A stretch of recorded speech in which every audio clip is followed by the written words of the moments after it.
নমস্কার বন্ধুরা, আমি তন্ময় ব্যানার্জি আরও একবার তোমাদের সাথে চলে আসলাম আড্ডা মারতে। বন্ধুরা, once again welcome back to কলম ও কবিতা। বন্ধুরা, আজকে তোমাদেরকে একটা কবিতা আমি পড়ে শোনাতে চাই এই ভিডিওতে।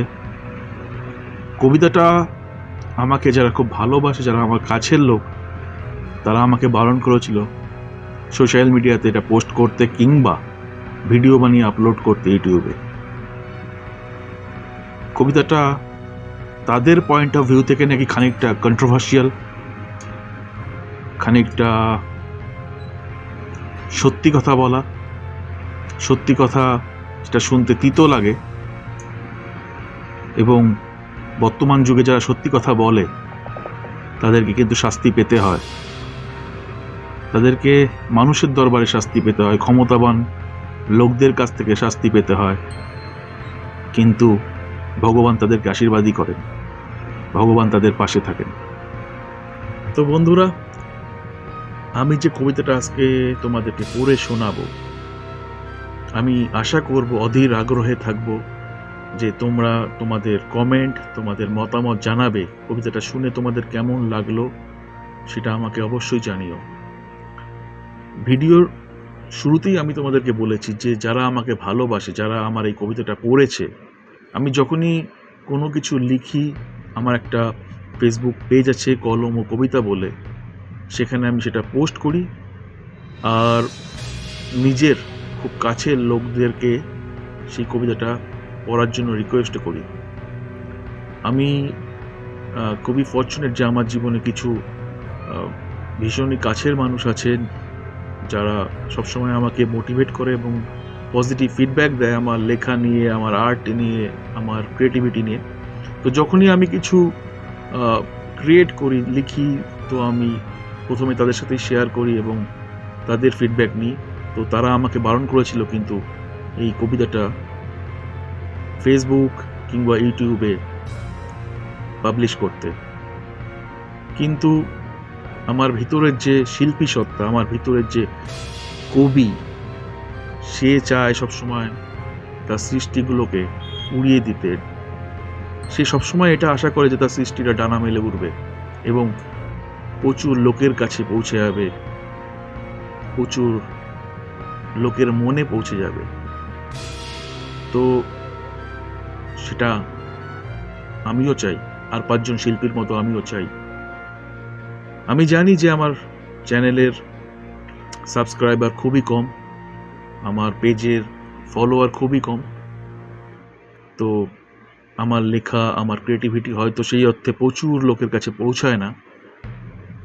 কিন্তু যদি আমার চ্যানেলে একজনও সাবস্ক্রাইবার থাকতো, তাহলেও হয়তো আমি কবিতাটা পাবলিশ করতে চাইতাম। কারণ আমি কি ভাবছি, কোন জিনিসগুলো আমাকে ভাবাচ্ছে, কোন ঘটনাগুলো আমাকে চিন্তা করাচ্ছে, সেটা শেয়ার করাটা দরকার, সেটা জানানোটা দরকার। একটা কবিতার জন্ম হয় না শুধু খাতাবন্দি হয়ে থাকার জন্য, তার জন্ম হয় প্রচুর লোকের কাছে পৌঁছে যাওয়ার জন্য, প্রচুর মানুষের কাছে পৌঁছে যাওয়ার জন্য।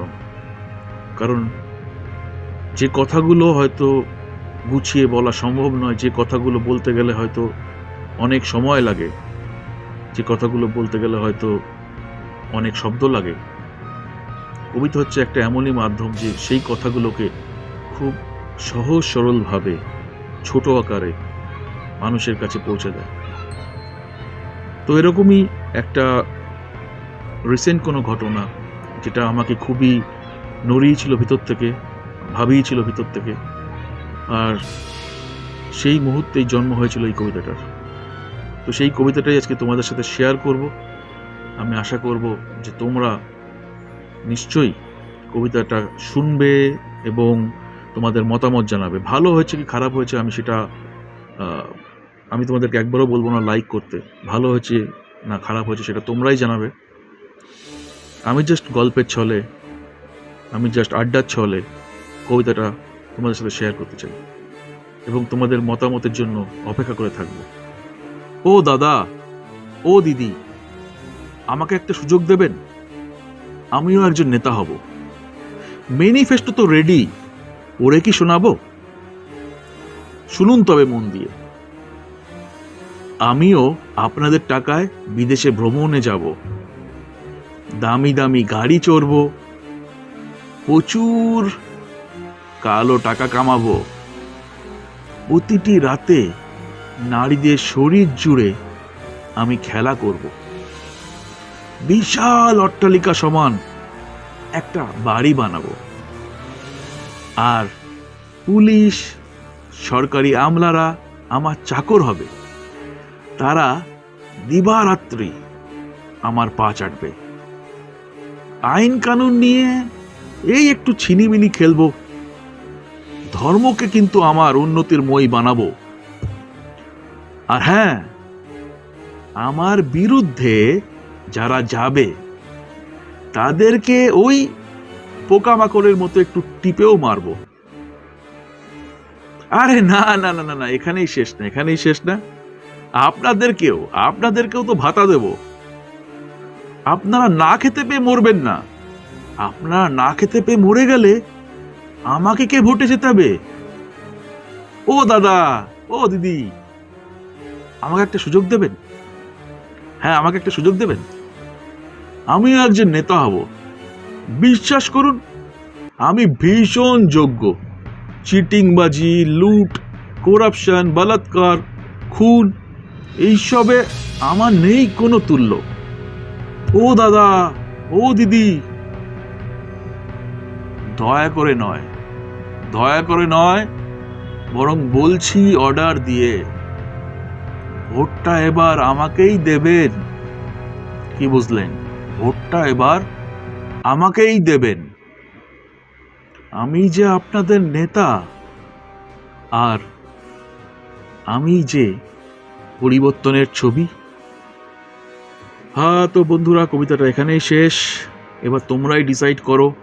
আগে আমার কাছের লোকেরা বলেছেন নাকি এটা খুবই কন্ট্রোভার্সিয়াল একটা কবিতা, এটা বিটার ট্রুথ, মানে একদম কঠিন সত্য। তোমরাও কি তাই মনে করো যে এই কবিতাটা একটু কন্ট্রোভার্সিয়াল? এটা কি খুবই কটু সত্য? আমার বাড়ির লোক, আমার কাছের লোকেরা তো খুবই চিন্তিত ছিল এবং বারণ করেছিল যে কবিতাটা পাবলিশ করার জন্য। আমি যদি তোমাদের কাছের লোক হতাম, তোমাদের কি মতামত থাকতো? তোমরাও কি বারণ করতে? ধরো আমি তোমাদের বাড়ির ছেলে, তাহলে কি তোমরা আমাকে বারণ করতে যে এই কবিতাটা যদি লোকের কাছে পৌঁছায় তাহলে আমার কোনো বিপদ হতে পারে? কমেন্টে লিখে জানিও। তোমাদের কমেন্টের জন্য আমি আগ্রহে অপেক্ষা করব। দেখা হবে পরের ভিডিওতে। চলো, বাই।